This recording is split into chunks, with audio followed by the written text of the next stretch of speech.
차명 계좌는 여러분들 다 알다시피 회사에서 그 매출 대금을 입금을 받아야 되는데 그 회사 명의 계좌로 입금을 받지 않고 임직원 명의나 가족, 친인척 명의로 매출 대금을 입금받는 경우가 이제 차명 계좌라고 볼 수가 있습니다. 이제 차명 계좌 같은 경우에는 이제 많은 분들이 궁금해하시는데 그러면은 국세청에서는 차명 계좌를 어떻게 알 수 있을까요? 라는 질문을 굉장히 많이 하고 있습니다.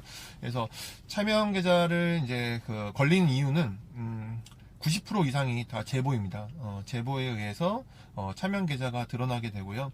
그리고 또 한 가지 경우는 재산 증가에 따른 그런 뭐 세무조사, 자금 출처에 따른 세무조사를 착수를 하게 되면서 차명 계좌를 알게 되고요.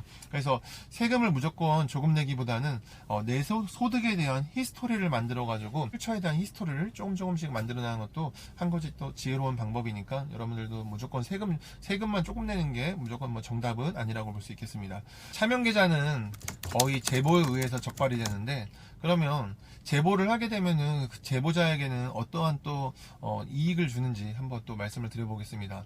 제보를 하여서 그 제보를 함으로 인해서 그 세금을 그 기업으로부터 저희가 추징세액을 1,000만 원 이상 세무서에서 걷어들였다. 그러면은 그 제보자에게는 100만 원에 대한 포상금을 지급합니다. 와, 100만 원이면 엄청 크죠. 100만 원에 대해서 제보 한 건 하고 100만 원 받고, 이렇게 또 이런 것만 직업적으로 하시는 새파라치 분들도 계십니다. 그래서 한 달에 몇 건씩만 하면은 그래도 1년이면 소득이 엄청 나겠죠. 그래서 제보를 하게 되면은 포상금 때문에 요즘에는 점점 차명 계좌가 수면 위로 드러나게 되고 정말 피할 길이 없습니다. 그래서 이 포상금에 대한 부분도 국세기본법에는 표준화가 되어 있어서 꼭 지급을 해야 된다는 점. 그래서 차명 계좌 건 관련해 가지고 요즘 조사가 굉장히 많습니다. 차명 계좌 건 원칙적으로는 모든 게 금지되는 건 아니고 네. 선의의 계좌는 허용이 됩니다. 다만 선의의 계좌로 터놓고도 그 안에서 위법성이 발견이 된다. 네. 그러면 처벌이 되는 거고 그 처벌 기준도 이번에 마련이 됐다는 겁니다. 네, 그렇다면은 이 새롭게 계좌를 만들었을 때 시작할 때만, 계좌를 만들 때만 검토를 하는 게 아니라 지속적으로 모니터링을 하겠다, 이런 의도도 있나 보네요. 그렇게 되는 거죠. 그러니까 각종 뭐 세법이라든가 여러 가지 네. 그 실정법에 위반이 됐을 경우에 이게 그때 걸리게 되는 거죠. 알겠습니다. 일단 그 법 취지부터 좀 네. 한번 살펴볼게요. 들어보죠. 우리가 그냥 쉽게 말해서 금융실명제 혹은 금융실명법이라고 말을 하는데요. 네. 금융실명거래 및 비밀보장에 관한 법률, 이게 지난 5월에 개정이 됐고 오는 29일에 그 시행령 개정안이 시행이 됩니다. 네. 자, 그 취지를 보면 불법 재산의 은닉, 자금 세탁 행위, 조세 포탈, 뭐 이런 불법 행위나 범죄의 수단으로 악용되는 것을 방지하자라는 취지를 담고 있고요. 그 처벌 기준이 마련됐다. 네. 이렇게 말씀을 드렸는데 위반 시에 형사 처벌이 됩니다. 여기 나오고 있네요. 지금 5년 이하의 징역 또는 5천만 원 이하의 벌금. 비교적 세죠.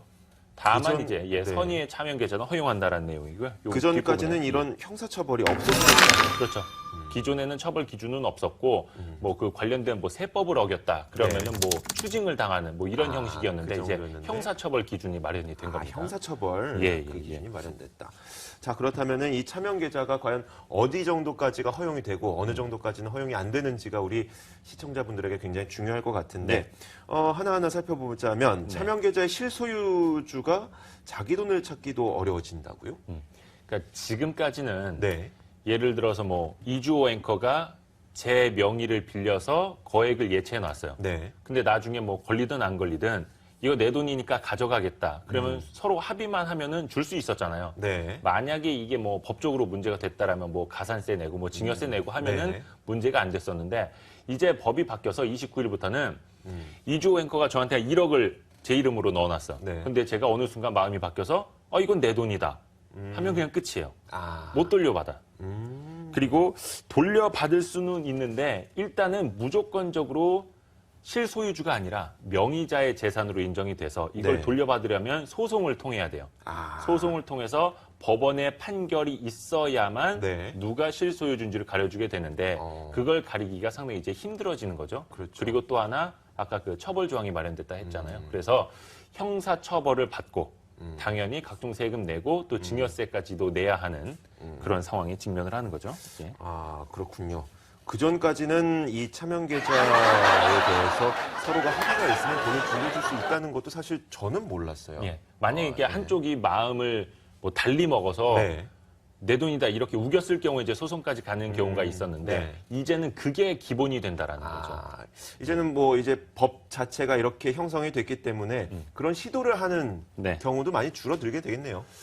아무래도 그렇겠죠. 네, 그렇죠. 그러니까 이미 거액 자산가들 혹시나 조금 뭔가 조금 냄새나는 돈을 네. 차명으로 해놓은 사람들은 뭐 그걸 좀 이미 옮겨놓기도 했다 이런 이야기도 많이 은행권에서 돌기도 합니다. 알겠습니다. 예, 예. 자, 그렇다면은 지금 소급은 어떻게 되는지 그 부분도 중요하겠죠. 그쵸.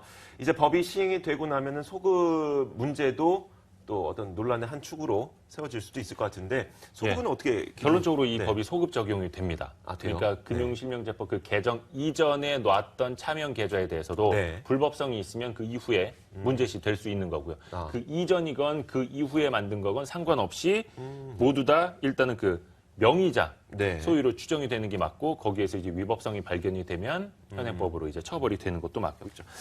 그렇다면은 명의를 빌려준 사람은 어떻게 될지도 궁금한데요. 뭐 네. 차명 계좌를 위해서 자신이 의도를 갖고 명의를 빌린 사람도 있지만 그 의도는 모르지만 어찌됐건 부탁을 받아서 명의를 빌려준 사람 어떻게 됩니까?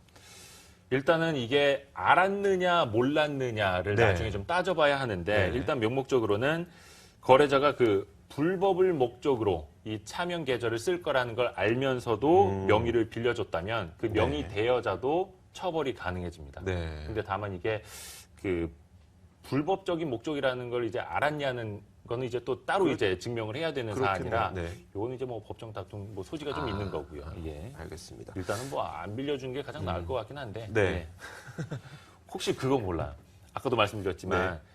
그 실소유주가 아니라 명의자 기준으로 그 자산이 된다 이러니까 그러니까 혹시나 악의적인 마음을 네, 막 내가 좀 어디서 구린 돈이 한 2억 생겼는데 이드로 네. 앵커한테 이름 좀 빌려줘. 네. 한 1억 예치해 놓으면 전 드려요. 줘야지. 네. 줘야죠. 나중에 딴소리 할 수도 있으니까. 예. 전 뭐 드립니다. 농담으로 한 얘기입니다. 그렇죠. 예. 그런데 그 앞서 계속 이야기가 나왔던 부분이 선의적인 차명 계좌는 인정을 하겠다. 대신 네. 불법적인 계좌를 인정하지 못하고 처벌을 하겠다라는 얘기인데 선의와 불법 어떻게 구분합니까? 그렇죠. 이 기준이 가장 중요한 겁니다. 네.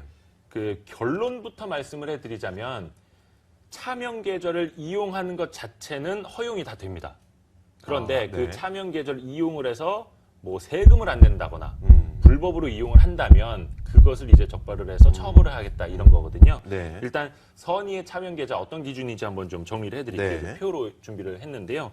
돈 네. 관리해야 되지 않습니까? 그렇죠. 그리고 뭐 부녀회도 있고 동창회도 있고 뭐 우리들끼리 몇 명 모여서 뭐 이렇게 뭐 술 그렇죠. 마시고 뭐 밥 먹는 이 돈을 관리할 수도 있는데 그런 친목 모임 회비를 관리하기 위해서 대표자 명의로 계좌를 터놓는 것 요거는 허용이 됩니다.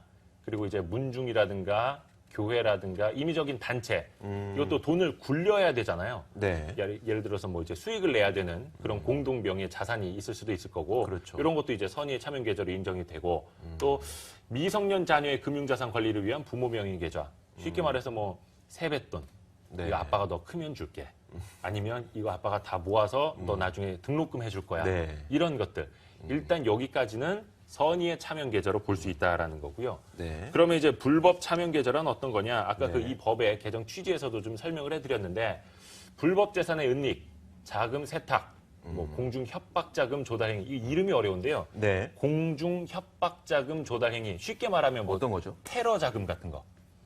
누구를 해하기 위해서 자금을 조달하는 거 있죠. 테러 자금 같은 거. 네. 그런 거 이제 공중 협박 자금 조달 행위 이렇게 어렵게 표현을 하고 있고요. 네. 그리고 뭐 강제 집행의 면탈, 탈법 행위를 그 피하려는 차명 거래, 뭐 탈법 행위를 하기 위한 차명 거래 이렇게 정리해 볼 수 있을 텐데 이름이 좀 어렵죠. 이게. 그러네요. 두 번째는 뭐 도박 자금 같은 거, 네. 뭐 불법 자금을 은닉하기 위해서 타인의 명의로 돈을 그 예금해 놓는 행위. 그리고 네. 세 번째는 이제 그게 불법 재산 은닉. 그렇죠. 이죠. 두 번째고 네. 또 세 번째는 증여세를 좀 덜 내기 위해서 자식들이라든가 뭐 가족들 이름으로 예금을 분산해 놓는 것. 네. 그리고 또 이제 같은 이제 세금 아끼기 위한 건데 네. 금융소득 종합과세 뭐 1년에 2천만 원 이상 네, 그렇죠. 금융으로 인해서 소득이 생기면은 종합과세 대상이 되지 그렇죠. 않습니까? 세율도 높아지고 그걸 피하기 위한 분산예금. 또 뭐 생계형 저축 같은 그 세금 우대 상품 있잖아요. 네. 요게 뭐 한 예를 들면 뭐 2천만 원, 3천만 원 가입 한도가 제한이 돼 있는데 네. 내가 한 2억 원어치 가입하고 싶어서 한 10명 이름으로 분산을 해놔서 이 상품에 가입하는 행위. 네. 그러니까 딱 정리를 해보자면 세금을 안 내려고 하거나 네. 불법적으로 이 자금을 쓰려 하거나 누군가를 해하기 위해서 자금을 쓴다거나 네. 이런 불법 성격이 있는 차명 계좌는 금지다. 나중에 처벌을 받는다. 이런 알겠습니다. 이야기입니다. 예. 확실하게